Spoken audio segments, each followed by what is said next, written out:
Bonjour à tous et bienvenue dans cette vidéo. Aujourd'hui, je vous présente une fraction rationnelle à étudier, ensemble de définitions et juste variation, très court. À la fin, quand même, je vous tracerai la courbe en utilisant les calculatrices et GeoGebra. Voilà, je vous laisse travailler. À vous de mettre pause. Le corriger, c'est pour maintenant. Alors, qu'est-ce qu'il fallait savoir pour faire la première question? Tout d'abord, une fraction rationnelle est définie si et seulement si son dénominateur est non nul. Donc il va falloir essayer de trouver les valeurs qui annulent x carré moins 4x plus 3, qui s'appellent des racines. Et ensuite, l'ensemble sur lequel f est dérivable, il faudra connaître la propriété qui dit qu'une fraction rationnelle est dérivable sur son ensemble de définitions. Voilà, j'ai rédigé déjà l'ensemble de définitions. Donc, je répète, f est défini, ça équivaut à la non-nullité de x2 moins 4x plus 3. On va donc chercher les racines de ce trinôme. On utilise le discriminant. Ça donne x1 égale 1 et x2 égale 3. Je vous laisse vérifier. Voilà, conséquence. La fonction f est définie sur l'ensemble R privé de 1 et 3, qu'on peut écrire aussi sous forme d'intervalle, enfin de réunion d'intervalle, de moins l'infini à 1, ouvert, union 1, 3, ouvert, union 3 plus infini, ouvert. Pour donc la dérivabilité de cette fonction, je vais vous afficher la propriété. Voilà, je lis avec vous, les fractions rationnelles, donc quotients de deux polynômes, sont dérivables sur leur ensemble de définitions, ce qui signifie que dans cet exercice, la fraction, donc f est une fraction rationnelle, donc ici on va plutôt mettre, donc f est dérivable sur df. Voilà. La question 2, c'est le calcul de la dérivée. Alors pour cela, je vais vous rappeler la formule à connaître pour pouvoir faire cette question. Voilà, il faut connaître la formule u sur v', la dérivée d'une division, c'est u'v moins v'u sur v carré. Ici, u de x, ça sera x2 moins x plus 3, le numérateur, et v de x, ça sera x2 moins 4x plus 3, le dénominateur. Alors pour la présentation, je vous conseille d'écrire u et v les uns sous les autres. À droite, d'écrire les dérivées de chacune de ces deux fonctions. Voilà, ici. Donc la dérivée de u, c'est 2x moins 1. La dérivée de v, c'est 2x moins 4. Après, j'ai déjà écrit, vous voyez, ce que j'appelle l'empreinte de la dérivée. Donc quand je dérive un quotient, j'écris tout de suite ça, moi.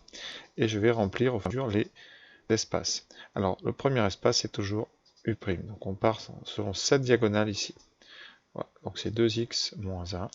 Ensuite, on réécrit v. Voilà. Après, vous faites la deuxième diagonale, alors dans l'ordre que vous voulez. Soit vous commencez par u, soit par v'.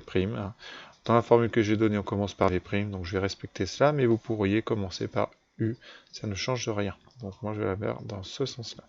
Ce qui fait 2x fois x2 moins x, 3 que vous retrouvez ici, c'est la fonction v, donc x2 moins 4x plus 3.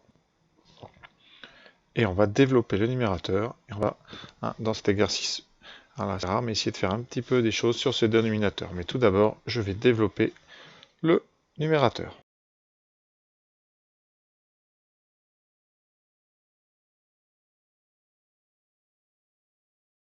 Alors je vais le faire en même temps que vous. Alors je développe d'abord tout ce qui concerne 2x. Ce qui me donne 2x 3, moins 2 fois 4, moins 8x au carré, plus 6x. Et ensuite tout ce qui concerne mon moins 1. Donc, moins x2, plus 4x, moins 3.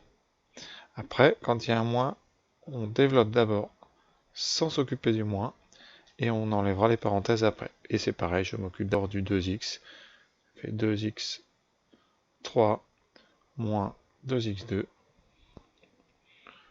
plus 6x moins 4x2 plus 4x moins 12.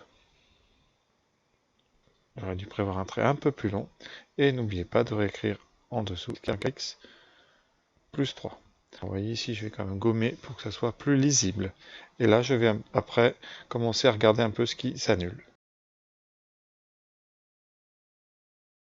Voilà, j'ai préparé. Ici, qu'est-ce qu'on remarque? Que ce 2x3 va s'annuler avec ce 2x3 puisque vous aurez un moins. Qu'est-ce qu'il y a d'autre? Alors là, il y a un chiffre en trop ici, on va faire attention. On remarque ensuite que vous avez un 4x ici qui va s'annuler avec un 4x. On fera un petit peu de ménage. Ici un 6x, ici un 6x. On va faire le bilan. Qu'est-ce qui nous reste à ce moment-là? Donc dx2, on aurait moins x2, donc moins 8, moins x2, moins 9x2. Donc je me suis occupé de ces deux-là. Ensuite, dans les parenthèses, qu'est-ce qui reste? Alors il reste un moins 3, surtout ne pas l'oublier. Ici, je m'en suis occupé. Vous avez un moins 2x2 qui sera un plus 2x2 à cause du moins devant. Et un moins 12 qui sera un plus 12. Voilà, vous regroupez tout cela et vous donnez... Alors attendez, j'ai oublié par contre le moins 4x2 ici. Donc là j'aurai plus 6x2. Vous obtenez moins 9x2 plus 6x2, moins 3, 2, et 12 moins 3, plus 9. Alors ça tombe bien, c'est ce qu'on devait montrer pour le numérateur. Il reste à s'occuper du dénominateur.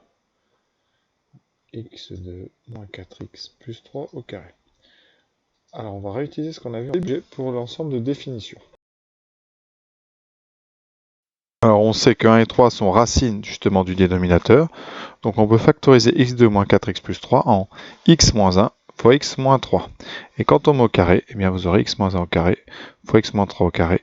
Donc f' est bien sous la forme qu'on nous avait annoncée. Quand même, petit commentaire avant de passer à la suivante. C'est une question qui est classique, très simple, mais techniquement c'est pas si évident que ça parce que le développement est assez long. Donc quand vous faites ce genre de questions, vous commencez sur une page où il faut quand même de la place, donc pas en bout de page pour pas avoir à tourner, et ensuite en développant surtout les conseils vraiment. Ce moins ici, vous le gérez comme ça, c'est-à-dire vous le laissez, vous ouvrez une grande parenthèse et vous développez calmement. Vous relisez une première fois pour être sûr d'avoir oublié aucun terme. Vous devez avoir 6 termes dans chaque parenthèse. Faites bien attention aux puissances. Quand on développe des polynômes bien rangés, ici 3, 2, 1, 2, 1, 0, les degrés comme ça s'enchaînent, si vous dérivez toujours de la même façon. Et après, vous regardez bien en rayant. C'est pour ça d'ailleurs dans ce genre d'exercice qu'on vous donne le résultat, parce qu'il est c'est un petit peu long, donc pour éviter trop d'erreurs, on vous donne votre objectif, comme ça, si vous n'avez pas exactement ce résultat-là, vous pourrez vérifier, chercher où est votre petite erreur. C'est souvent des toutes petites erreurs d'ailleurs. Pour le tableau de variation maintenant.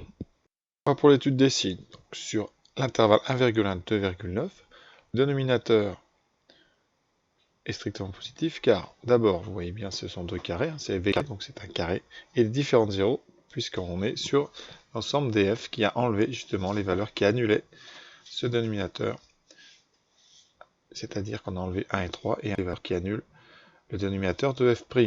Le signe de F' est celui de moins 3x2 plus 9, par conséquent, eh bien on va chercher le signe de ce trinôme. Alors, première méthode avec delta, on trouve 108, donc c'est 3 fois 36, ça va nous servir juste après. On a deux racines, x1 qui vaut 0 moins racine de 108 sur moins 6, et ça va donner, les deux moins vont disparaître, enfin s'annulent entre eux, et on va pouvoir sortir ce 36 sous forme d'un 6, et les deux 6 vont s'annuler, il reste racine de 3, qui est à peu près 1,7, donc x2 c'est moins racine de 3. Conséquence, notre f' est du signe du coefficient en x2, c'est-à-dire négatif à l'extérieur des racines. Alors il existe une deuxième méthode, il faut remarquer que moins 3 plus 9 en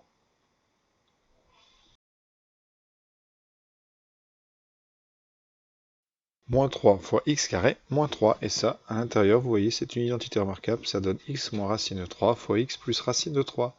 On retrouve les mêmes résultats, c'est-à-dire deux racines qui sont racine de 3 ici et moins racine de 3 là, avec un coefficient en x2 négatif, donc négatif à l'extérieur de nos deux racines.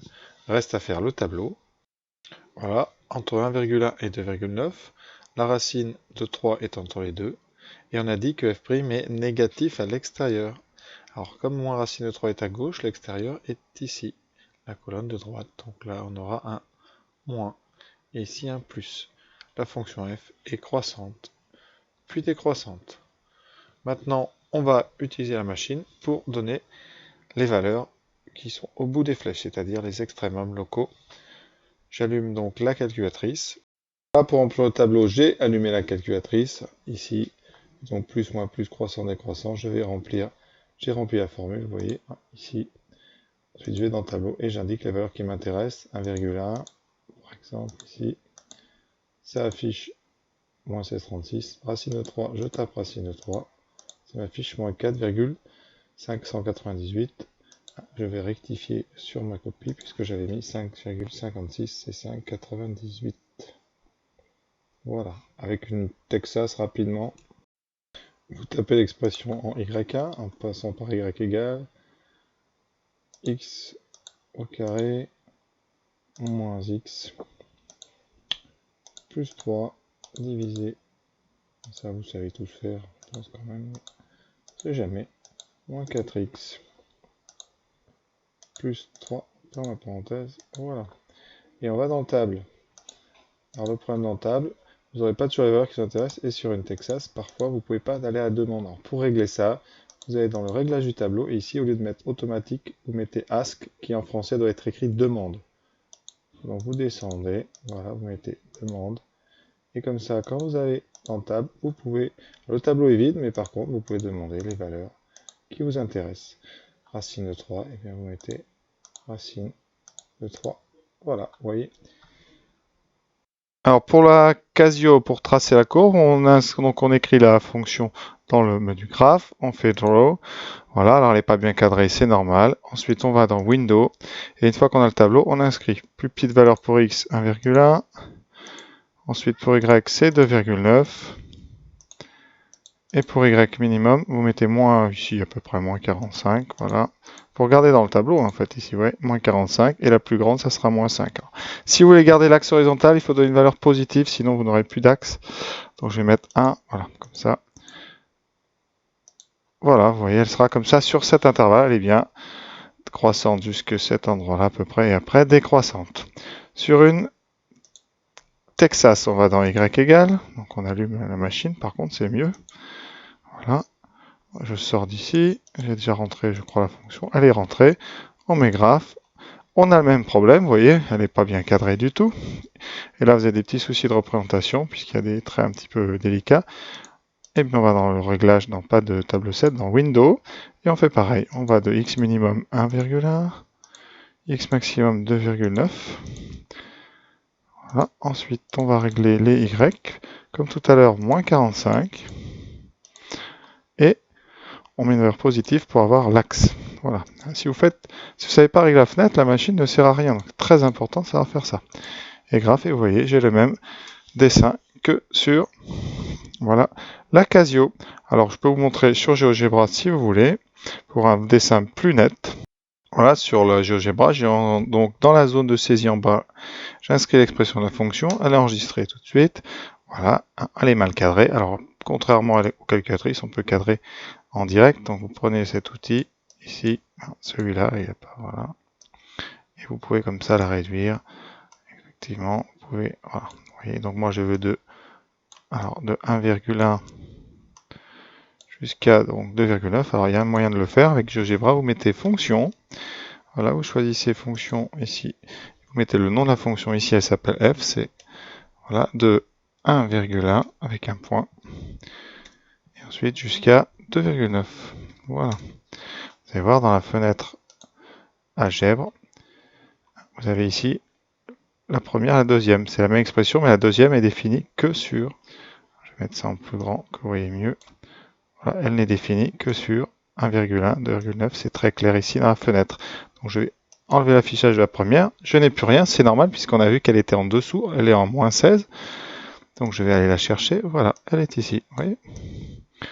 Alors si je vais trop la monter, je vais perdre l'affichage. Donc je réduis un peu la hauteur. Voilà. Comme ça j'ai tout. Il me manque un petit bout, c'est à moins 45. Et voilà. Vous voulez dilater horizontalement, et bien vous utilisez cet outil-là. Alors le problème c'est qu'après vous perdez parfois les deux axes. Voilà donc comment on se sert de GeoGebra, de la Casio et de la Texas. J'espère évidemment que ça vous a plu.